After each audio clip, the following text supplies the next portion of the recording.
ঘিউ কচু বং এইটো মিক্স চব্জিকণ খাবলৈ যে বহুতেই ভাল লাগে। সেইবাবে আজি ঘিউ কচু বং, অমিতা, মটৰ, মচুৰ দালি, আলু সকলোবোৰ মিক্স কৰি এখন ধুনীয়াকৈ তৰকাৰী বনাম। আৰু লগতে আছে কেঁকুৰাকেইটা পুৰি ধুনীয়াকৈ পিহি ল'ব লাগে।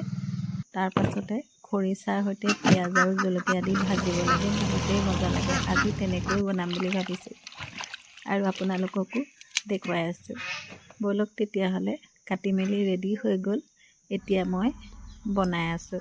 কেঁকুৰাকেইটা জুইত ভৰাই খোলাকেইটা এৰুৱাই ধুনীয়াকৈ পিচি ল'লোঁ আৰু তাৰ পাছত চব্জিখন হোৱাৰ পাছতে একেখন কেৰাহীতে কেঁকুৰাকেইটা ধুনীয়াকৈ ভাজি দুপৰীয়া সাজটো আজি ল'ৰাই মই এনেকৈয়ে খালোঁ। আপোনালোকেও এনেকৈও বনাই খাবচোন, বিৰাটেই ভাল লাগে।